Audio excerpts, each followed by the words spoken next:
y sin corazón peñanietista. Ese sí no. Estamos bien.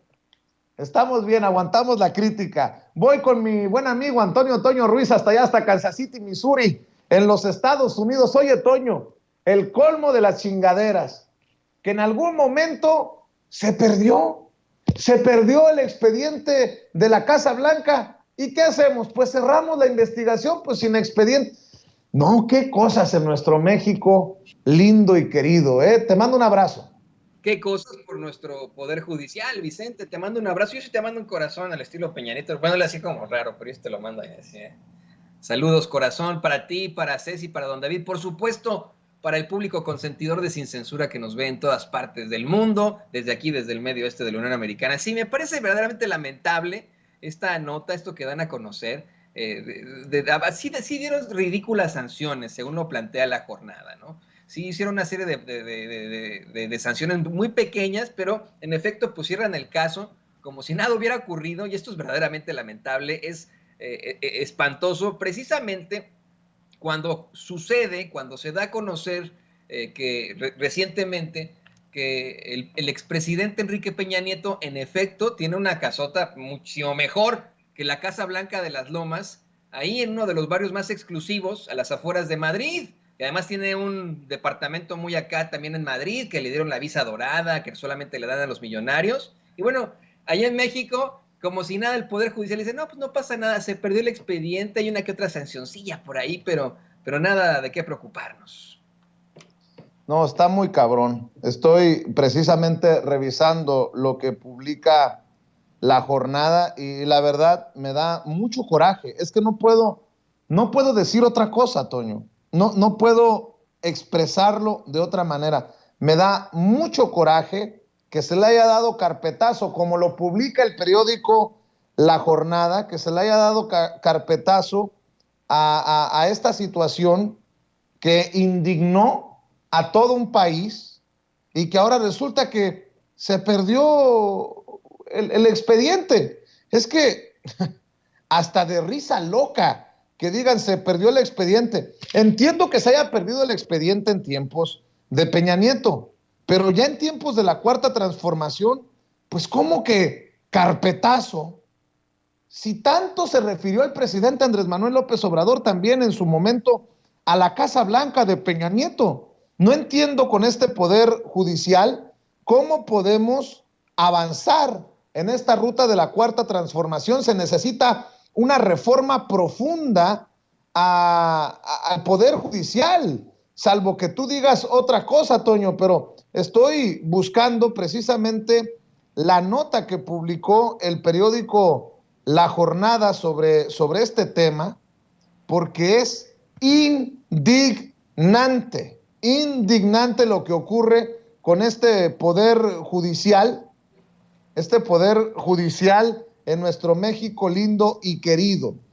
Y además, las sanciones son de risa, las sanciones son de burla, porque son, ahora sí que un manotazo así en la mano, como cuando a los chamacos una mamá le dice, pórtese bien, así, querido Toño.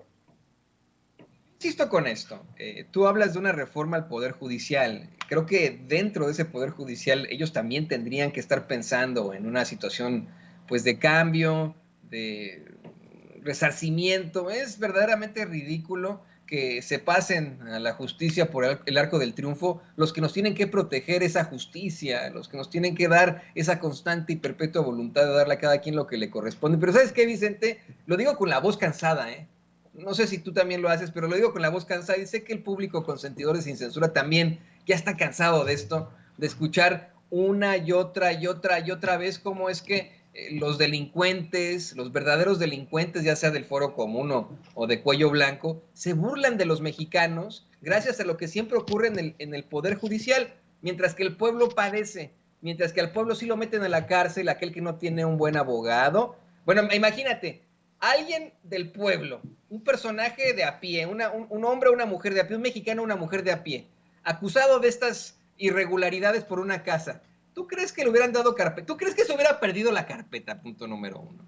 ¿Tú crees que Pues hubieran no. dado estas sanciones de risa a esa persona? No, lo hubieran refundido. Los jueces dicen, la ley es dura, pero es la ley. Jueces, magistrados y hasta ministros, ¿no? Y a gente que no tiene un buen abogado, a la gente que no tiene contactos, bueno, eso sí lo refunden hasta por donde puede. Mientras tanto, en estos momentos seguramente Enrique Peña Nieto, como en su momento lo hizo Lozoya Austin, ha de estar rascándose pues lo que tenga que rascarse ahí en su mansión de las afueras de Madrid, burlándose de nosotros. A lo mejor está viendo sin censura. Mira, son como las 4 de la tarde, 5 de la tarde ahí en Madrid. A lo mejor está viendo sin censura, está burlando de nosotros. Miren lo que pasó con la Casa Blanca y lo mismo pasará con estas acusaciones que tengo en mi contra por tener esta casota en la que estoy disfrutando a lo lindo. Ya me voy de viaje, ya me voy a dar la vuelta en estos momentos. Nosotros, los mexicanos, lo estamos permitiendo, Vicente. Le estamos permitiendo al Poder Judicial que verdaderamente mantenga un estado de terror. Es que esa es la palabra, es un estado de Pues sí. terror gracias a nuestras autoridades ejecutoras en materia judicial. Es de terror cómo actúan fiscalías, ministerios públicos y ni se diga de jueces, magistrados y ministros. Está pero de locos. Mira, mi querido Toño, escucha lo que te voy a leer de la jornada. Cierran el caso Casa Blanca con ridículas sanciones, escribe Gustavo Castillo.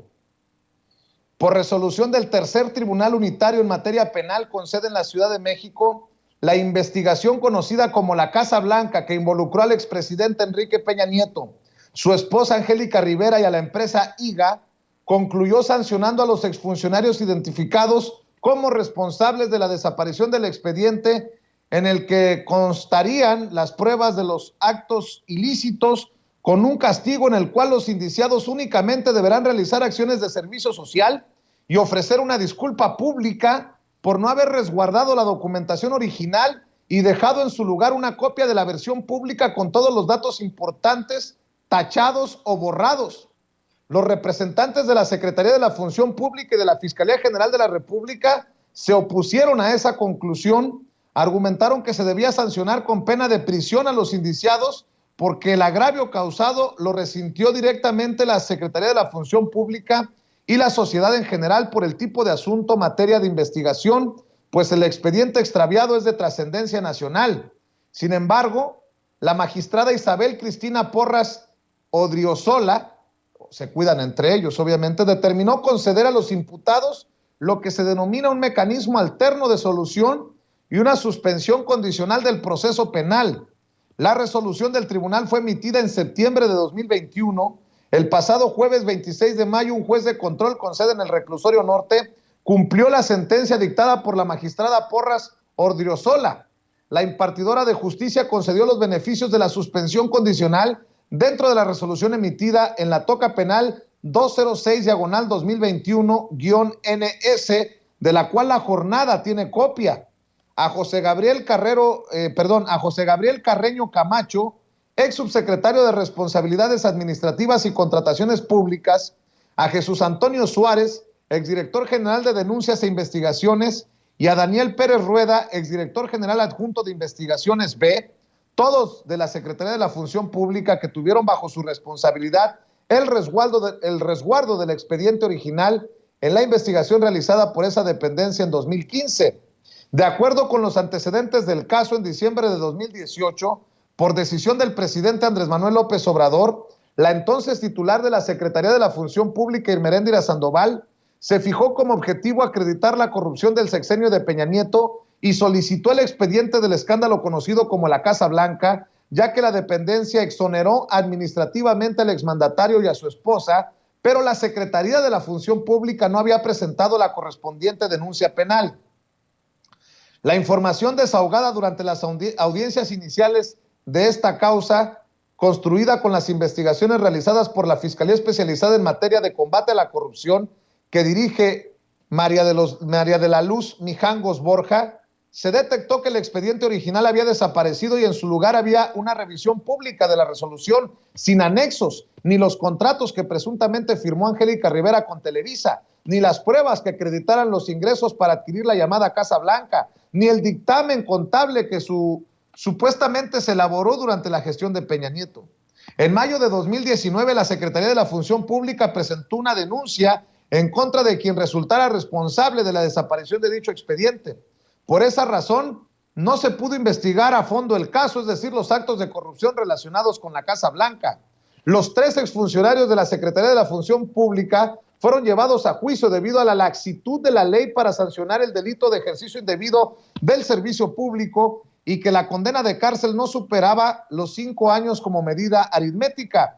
El juez de control, que inicialmente se había negado a otorgar a los beneficios de la suspensión condicional del proceso, decidió con base en la resolución del Tribunal Unitario que los acusados solo realizarán actividades de servicio social y ofrecerán una disculpa pública por haber desaparecido el expediente original del caso y dejar en la bóveda de seguridad de la Auditoría Superior de la Federación una copia atestada, tachada pues de la versión pública de la investigación realizada.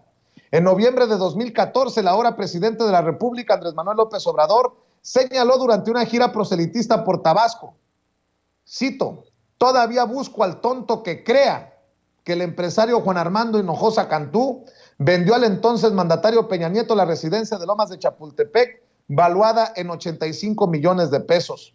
Durante los mandatos de Peña Nieto como gobernador del Estado de México y como presidente de la República, hubo señalamientos de que incurrió en diversas irregularidades por la asignación de obras al empresario Juan Armando Hinojosa Cantú, como la ampliación del Aeropuerto Internacional de la Ciudad de México y las obras para el Tren México-Querétaro, el acueducto Monterrey Cuarto, autopista Toluca-Naucalpan y la remodelación del hangar presidencial. Y puedo seguirle leyendo para que se encabrone más, pero mejor ahí le paro. Si el presidente, el actual presidente, en su momento dijo que todavía estaba buscando un tonto que creyera que el de IGA le vendió la casa a Peña Nieto, determinó siendo que a la gaviota. En otras palabras, poniendo en tela de juicio este caso. ¿Qué carambas, Toño? ¿Cómo chinga? Estos 3 funcionarios, por lo menos que vayan y chinguen a su reputísima madre. Perdón, ya estoy muy harto de la impunidad, harto de que no se vaya hasta las últimas consecuencias, harto de estas chingaderas que ocurren en nuestro México, hombre. Sí, no, yo estoy de acuerdo contigo, Vicente, pero siguen siendo unos peones, unas pinches fichas en el ajedrez político, unos achichincles a los que les dijeron, a ver, pierde el expediente y miran, a ver cómo le hacemos, pero solamente te sancionamos con hacer acciones en servicio social y ofrecer una disculpa pública ya, ¿no? O sea, esa es la realidad. Aquí, detrás de esto hay muchísimos más intereses que podrían en todo caso afectar directamente al presidente López Obrador. Vamos, creo que este es uno de esos puntos en los que los medios de comunicación tradicionales se quedan callados y con los que los adversarios de López Obrador, la oposición, ahora que Kenia López Rabadán lo acusa de tantas cosas junto con Julián Rementería y etcétera, podrían utilizar en contra de la actual administración y decir, oigan, a ver qué está pasando, como que en la actual administración no le quieren cuestionar esto al gobierno, como que el Poder Judicial llegó, no solamente sancionó a los exfuncionarios responsables de haber perdido el expediente de la Casa Blanca a realizar acciones de servicio social, bueno, con realizar acciones de servicio social, con ofrecer una disculpa pública, vamos, podrían ocupar esto, pero no lo hacen. Ahí está lo cochino de lo cochino en la política. Nada más están buscándole ahí las cosas más tontas para poder atacar al presidente López Obrador como una maqueta de Lego, tonterías de este estilo, ¿no? Inventarse, por ejemplo, que Ana Gabriela Guevara criticó al Checo y es con que fue una cuenta falsa. Vamos, tanta tontería que se avientan con una situación que nos ofende a todos los mexicanos. Obviamente, y aquí quiero hacer la aclaración, esto pues no tiene que ver directamente con el presidente López Obrador, sí con su gobierno, pero no con él. El Poder Judicial está separado del Poder Ejecutivo. Aquí, Vicente, pues hay tanto que cuestionar precisamente al Consejo de la Judicatura, al mismo ministro presidente de la Suprema Corte de Justicia, a Arturo Saldívar, porque pues de él depende, obviamente, hasta cierto punto el tercer tribunal unitario en materia penal. No, él no determina ahí, pero él como presidente de la Suprema Corte, pues sí ve este tipo de tribunales, ¿no? Aquí tendría que haber ya un cuestionamiento claro para todos ellos, pero yo insisto, nosotros los mexicanos estamos enfrentando al terror del Poder Judicial, un absoluto terror. Se quejan del narcotráfico, de la violencia en México, de la falta de educación, de la falta de servicios de salud. Creo que todo, absolutamente todo tiene que ver, el problema con México, todo tiene que ver con el Poder Judicial. Todo, así todo. Si de pronto tuviéramos verdaderos jueces, ministros y magistrados, si tuviéramos verdaderos ministerios públicos, si tuviéramos verdaderos procuradores de justicia, creo que habría un cambio inherente en todas las cosas en México. Creo que dejaríamos de preocuparnos de la violencia incluso, ¿no? Si realmente hicieran su trabajo, pero no, y esta es la prueba. Esta es la prueba de cómo, perdón lo que voy a decir, lo digo con mucho respeto por el público consentidor, porque yo soy parte de esto que voy a decir. Creo que gracias al Poder Judicial es que estamos tan jodidos en materia de seguridad y en otras materias en México. Yo estoy harto, y le ofrezco una disculpa por mi exabrupto, pero carajo, hombre. Espero que no haya muchos que me critiquen por mandarlos a donde los mandé y después de lo que hicieron, hombre, carajo. Y antes de ir con Jorge Gómez Naredo,